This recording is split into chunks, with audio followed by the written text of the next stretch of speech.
Hello, aujourd'hui on reçoit Lilia, on s'est connus, je sais même plus, sur Instagram. Ouais, je crois. Original.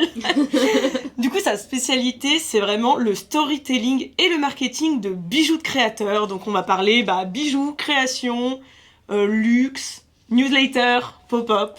C'est à peu près tout ça. À peu près.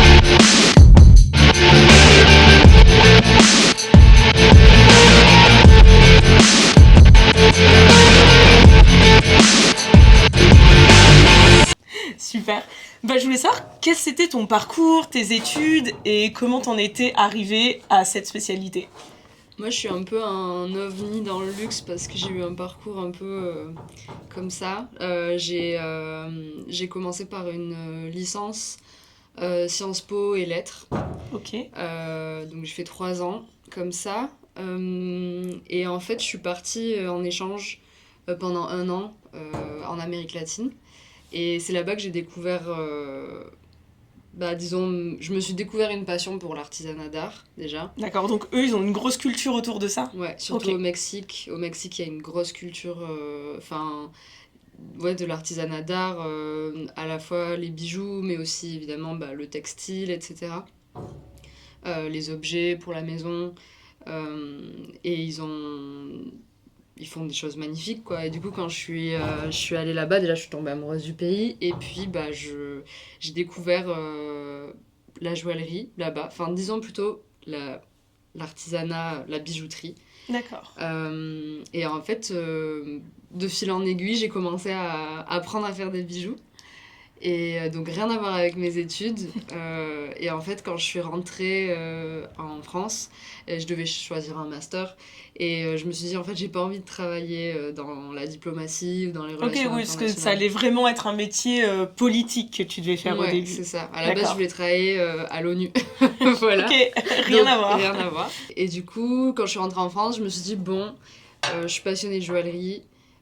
Enfin, de bijouterie, joaillerie, quoi. Alors, à l'époque, c'était plus bijouterie. Ok, on va faire un petit point, je pense. C'est quoi la Ouais. différence, Donc, du coup, entre les deux? il y a plusieurs termes, mais en gros, on va avoir le bijou fantasy. Donc là, on va être D'accord. sur des pièces, voilà, pas avec des matières nobles, qui, dans on va dire, une fourchette de prix, tu vois, qui peut être 5 euros, 20 euros, Hmm. 40 euros.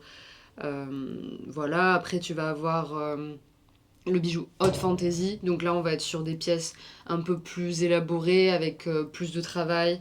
Derrière, c'est souvent des pièces qu'on voit sur les défilés, Ok. où on a des grosses pièces, ou alors, enfin voilà, une pièce où il n'y a pas forcément des matières précieuses, mais où il y a beaucoup de travail artisanal derrière. D'accord. Après, tu vas avoir la bijouterie, où là, on commence à utiliser des matières un peu plus précieuses, donc de l'argent, de l'or. Après, la joaillerie, on passe sur des pièces qui sont à un rang de prix plus élevé, donc D'accord, donc on rentre dans le luxe, c'est voilà. ça, ok. Et après, tu vas avoir la haute joaillerie. Bon, là, c'est très rare d'être en contact avec ce genre de pièces, parce que la haute joaillerie, c'est ce que font toutes les grandes maisons. C'est un peu la haute couture de la joaillerie, quoi. Donc, c'est Ok. des pièces d'exception, avec des pierres d'exception. On travaille d'équipe, parce que souvent, c'est plein de métiers différents qui travaillent dessus. Voilà. Du coup, moi, j'ai commencé, disons, je suis rentrée dans le bijou par le bijou fantasy. Euh, et rapidement, je me suis intéressée aux pierres aussi, aux matières en général D'accord. utilisées dans la joaillerie. Et c'est ça qui m'a menée un peu vers la joaillerie. Et Et à donc, abandonner tes études. voilà. Et en fait, je me suis dit, est-ce que je fais une école de joaillerie? Parce que je voulais faire mes propres créations, en fait. Mais en même temps, j'avais un peu quand même envie de garder les pieds sur terre. Je me suis dit, bon, partir comme ça en école de joaillerie, laisser tomber un peu mon parcours Puis l'artisanat, généraliste. ça fait souvent un peu peur aux C'est gens. ça. Enfin, aux gens. Ouais. Même à ta famille ou à toi, parfois, tu dis, bon, dans l'artisanat, c'est quand même connu pour être difficile. Ouais, c'est ça. Donc c'est pour ça, moi j'ai pas dérogé à la règle non plus, j'ai eu peur. Et du coup je me suis dit, bon, qu'est-ce que je peux faire qui peut m'amener sur ce chemin, mais qui en même temps est pas une prise de risque énorme. Et donc je me suis dit, le marketing, parce que si tu veux monter ta marque, il y a un moment il faut connaître un peu C'est vrai. le business qu'il y a derrière. Et j'avais pas envie d'être, on va dire, esclave de ces règles-là parce que je les maîtrisais pas. Donc je me suis dit, je veux créer une marque, mais donc je vais me faire mes armes au côté business et marketing en faisant des études. Mais je travaille toujours dans le marketing. La marque n'est pas encore là, mais c'est un projet quand même que tu as en tête. Oui. Et puis finalement, c'est intéressant parce que tu as quand même fait du bijou luxe ta spécialité, sans pour le moment, enfin du bijou de créateur, sans pour le moment y toucher, enfin tu touches un peu, mais pas en créer directement. Ouais. Donc comme tu dis, tu auras vraiment toutes les armes. C'est un peu comme un serveur qui fait toutes les étapes dans la restauration et qui termine patron de restaurant. C'est ça. Là, finalement, t'as déjà tout pour être bien lancé. Ouais. Et toi, dans ton domaine, c'est vraiment bijou de créateur, mais j'imagine que tu as une spécialité aussi sur... Là, tu me parles de pays, tu me parles du Mexique. Au niveau de l'international, c'est vrai que j'ai une sensibilité particulière à l'Amérique latine. Donc, pour des marques, par exemple, qui veulent se développer en Amérique latine, toucher des marchés, le Mexique et le Brésil, c'est 2 marchés aujourd'hui dans le luxe qui sont très importants.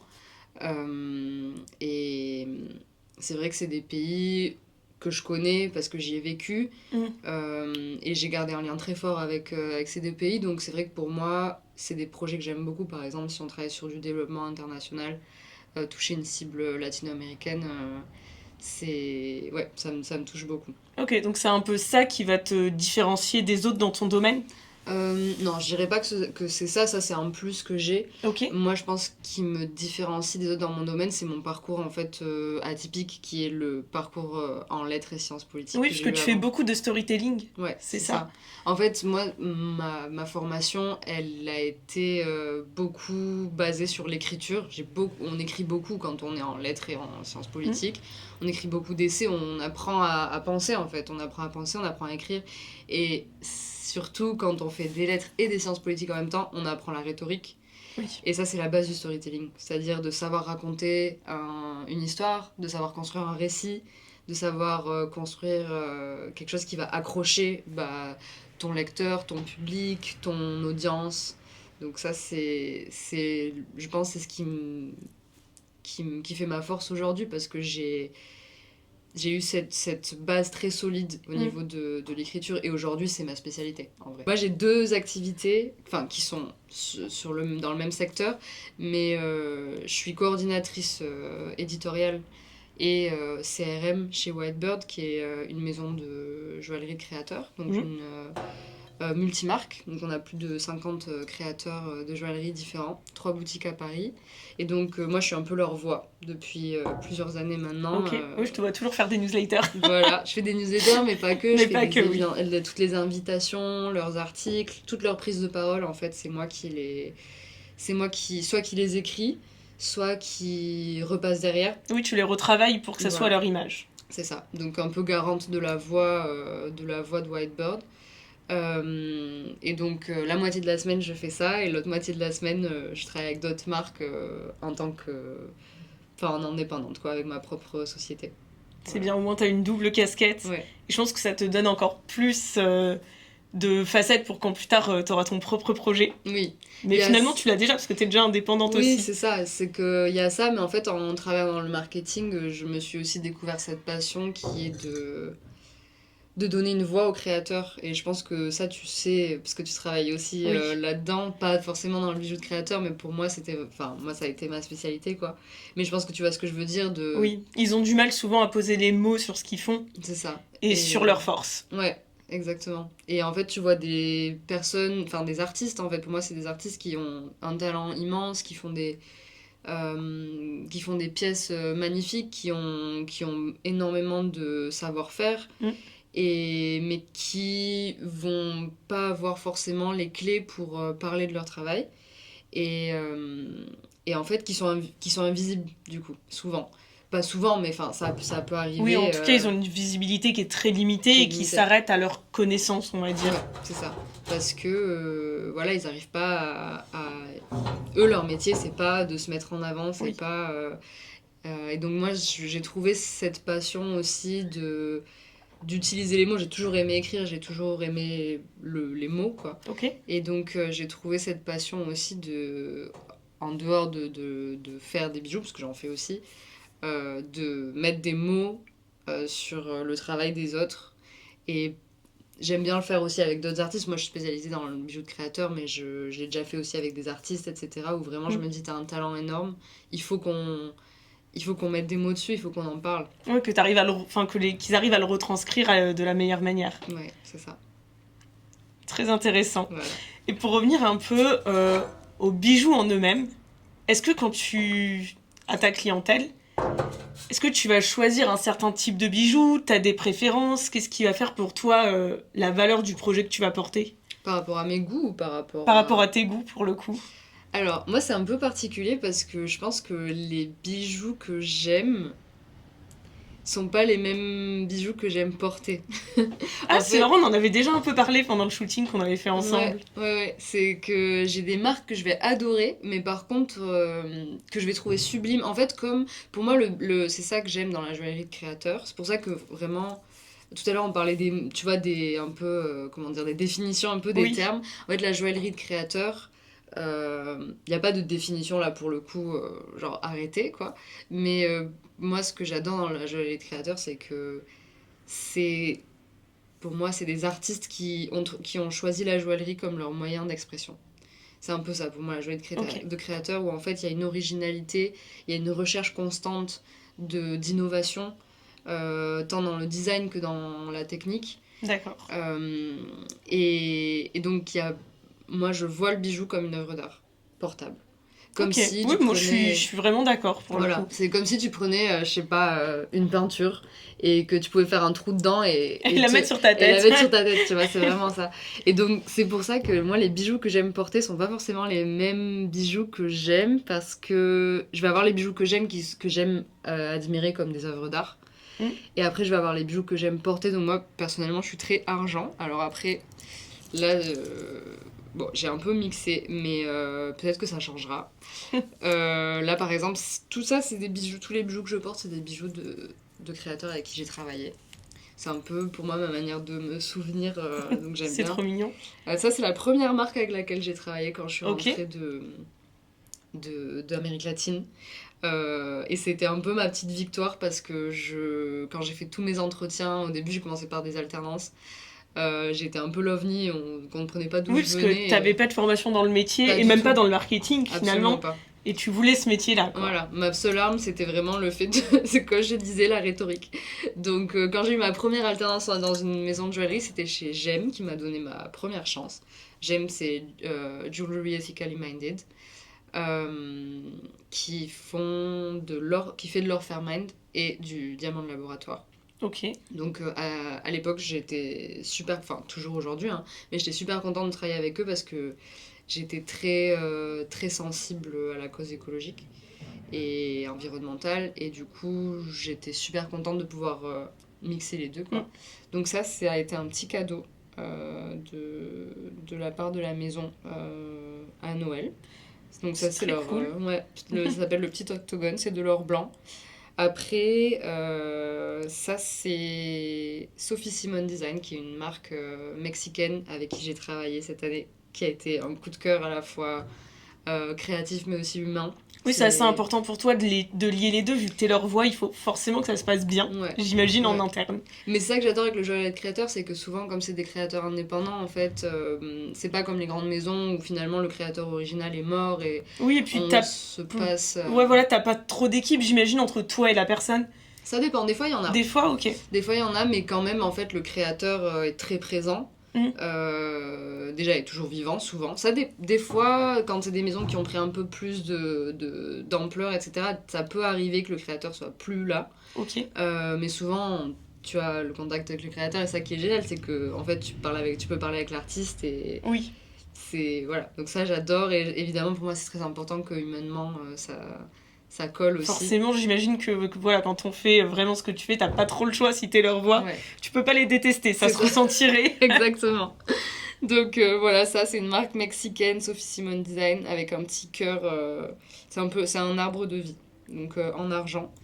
Ça aussi c'est Sophie Simone Design, un peu dans le thème de ta... Oui, c'est vrai, un petit cheval. de ta fripe vintage. Donc elle, c'est pas vintage, hein, mais c'est une collaboration qu'elle a fait avec une artiste qui s'appelle Isabelle Deprince, qui a travaillé avec Hermès. Ok, donc ça arrive que des créateurs de bijoux collaborent avec aussi. des artistes. Ouais. Donc là, ça se passe comment? Est-ce qu'ils réunissent leurs univers? Ou est-ce que c'est une collaboration type, ils créent une collection pour le créateur? En fait, ça dépend. Comme on est dans la joaillerie de créateur, c'est très libre. Ça qui est génial dans la joaillerie de créateur, c'est que tu peux faire un peu ce que tu veux, en fait. Okay. Là, par exemple, et puis ça dépend. Tu vas avoir des créateurs de joaillerie qui vont être plus comment dire, dans l'image, dans le fait d'infuser une direction artistique dans la marque, et qui vont vite, déléguer en fait la création du bijou à des équipes, parce que la joaillerie, c'est... Enfin, quand on connaît pas trop, on se dit c'est un bijoutier qui fait le bijou, et voilà. Ouais. Un bijou, en général, il y a plusieurs métiers qui travaillent dessus. Ok, je savais pas du tout non plus. Ouais, donc tu vas avoir le bijoutier qui va faire un peu le corps du bijou. D'accord. Tu vas avoir ensuite, quand on a des pierres, on va avoir le lapidaire qui va mettre en forme la pierre. Ok, c'est marrant, finalement, c'est un peu comme l'architecture. C'est ça. Bah, c'est ça en fait. C'est okay, ouais. Comme tu vas avoir le polisseur qui va polir la pièce pour lui donner son éclat.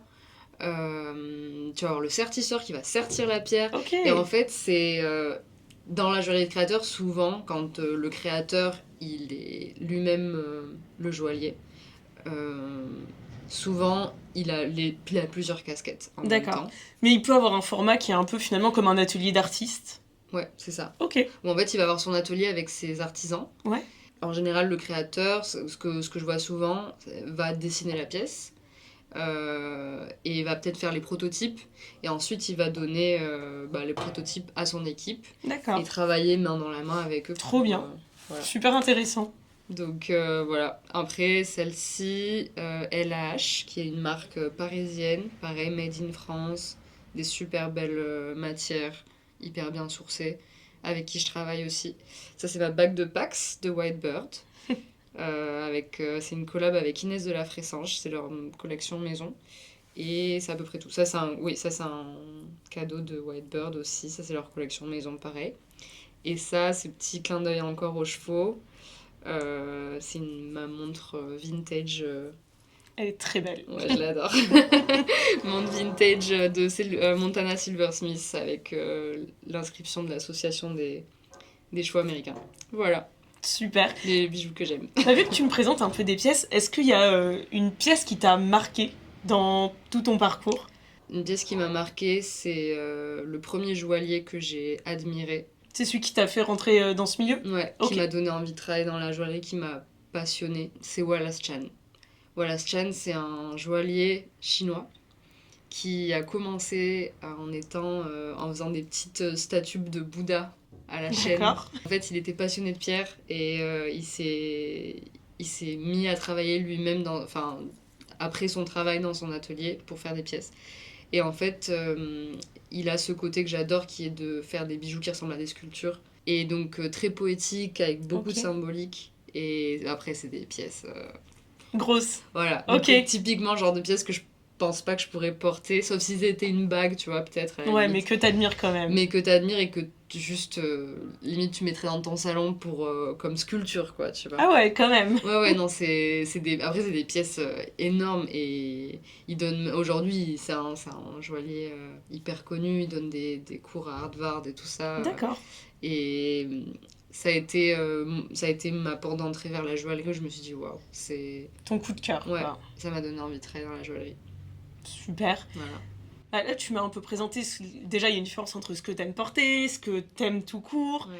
Comment ton regard, il a évolué avec l'expérience, en voyant différents créateurs, différents modèles peut-être, différentes équipes? Bah ça, je le dois un peu à Whitebird, honnêtement. Parce que Whitebird, comme je te disais, on a plus de 50 créateurs.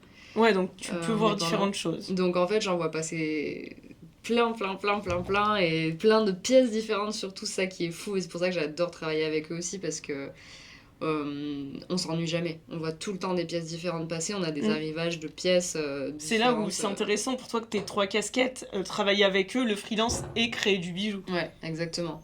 Et en fait, c'est en travaillant avec eux que je pense que mon regard... Évidemment, personnellement, moi, je suis toujours... je regarde... toujours un peu alerte des nouveaux créateurs qui arrivent. Je vois ça. Des nouvelles tendances. Franchement, je l'ai deviné parce que j'ai regardé un peu ton compte Insta de nouveau avant qu'on fasse l'interview. Et j'ai vu le nombre de gens que tu suivais et je me suis dit, la nana, elle fait genre une veille permanente. c'est vrai que je suis genre mais c'est trop bien. 3000 personnes, un truc comme ça. C'est trop bien. Moi, je me suis dit, je le fais pas assez, tu vois, en voyant ça. C'est vrai que sur Instagram et Pinterest, c'est un peu mes outils de veille, vraiment, où je découvre des marques et j'adore ça, vraiment, je sais pas, le soir dans mon lit, j'aime bien faire ça, tu vois. Alors, le métier passion. Voilà. Donc évidemment, toute seule, je découvre mon style évolue, mais avec Whitebird, en découvrant...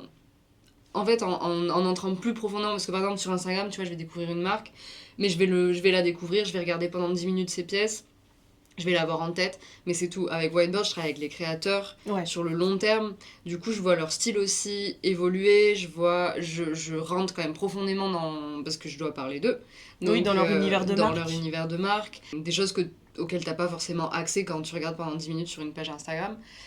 Et je pense qu'au fil des années, je suis devenue un peu plus minimaliste. Parce qu'avant, j'adorais les trucs hyper extravagants, avec énormément de couleurs et tout ça. Aujourd'hui, je suis très très attirée par l'argent. En fait, vraiment, l'argent, c'est une matière que j'adore. Par des grosses pièces en argent, un travail de sculpture sur l'argent. Okay. Un peu comme ça, tu vois, ça c'est un cœur stylisé. J'adore en fait qu'il y ait beaucoup de matière. Autre chose qui est arrivée au fur et à mesure des années, c'est l'intérêt pour l'objet de poche aussi. Parce que le bijou, on a des techniques qui se retrouvent dans d'autres types d'objets.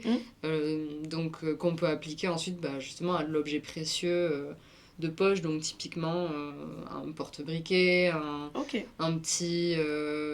Et ça fait partie quand même finalement du bijou de créateur pour toi ou pas exactement? Pour moi, oui. Après, c'est pas une définition. Mais c'est discutable. C'est discutable. Mais, et ça, c'est un truc justement qui me plaît de plus en plus aujourd'hui, c'est cet attrait pour l'objet précieux aussi de poche. Auquel vraiment avant je m'en fichais, enfin vraiment j'avais pas du tout d'attrait pour ça. Et est-ce que tu penses que t'as plus d'attrait pour ça parce que peut-être que c'est quelque chose qui est de plus en plus mis en avant? En fait c'est un peu ma question d'après, je voulais te demander vers où il va aller le marché. Donc est-ce que tu penses que voilà, c'est le côté utilitaire est plus mis en avant en ce moment, donc ça t'a plus attiré? Il y a plusieurs choses par rapport aux créateurs de joaillerie. Qui est encore plus important que ce côté du style, c'est le côté des matières. Aujourd'hui, les joailliers ils se retrouvent confrontés à une hausse des matières premières qui est énorme. Et le cours de l'or, le cours de l'argent aussi, est en train de... Enfin, ça augmente sans s'arrêter, quoi. Donc ça bouleverse totalement le marché. Ça bouleverse complètement le marché. En fait, surtout les joailliers indépendants n'ont plus la même liberté qu'avant. Où avant, tu vois, on pouvait avoir un joaillier qui décidait de faire une pièce en or, par exemple, où il allait mettre beaucoup de matière, où il allait mettre beaucoup de travail sur la matière, une pièce assez, tu vois, imposante. Aujourd'hui, c'est ça qui est un peu différent de la mode dans la joaillerie, c'est que le design, maintenant, il va être un peu dicté aussi par les matières. Donc la créativité aussi, elle est limitée finalement par le marché, enfin le cours, quoi. Donc aujourd'hui, je pense que une des problématiques pour les joailliers de créateurs, ça va être de savoir est-ce qu'on continue à travailler avec des matières précieuses ou est-ce que... Des alternatives. Voilà. Est-ce que en fait, on fait rentrer sur le marché des matières qui sont considérées peut-être un peu moins nobles, mais la force des joailliers de créateurs, c'est que... Des joailliers créateurs, c'est qu'ils sont...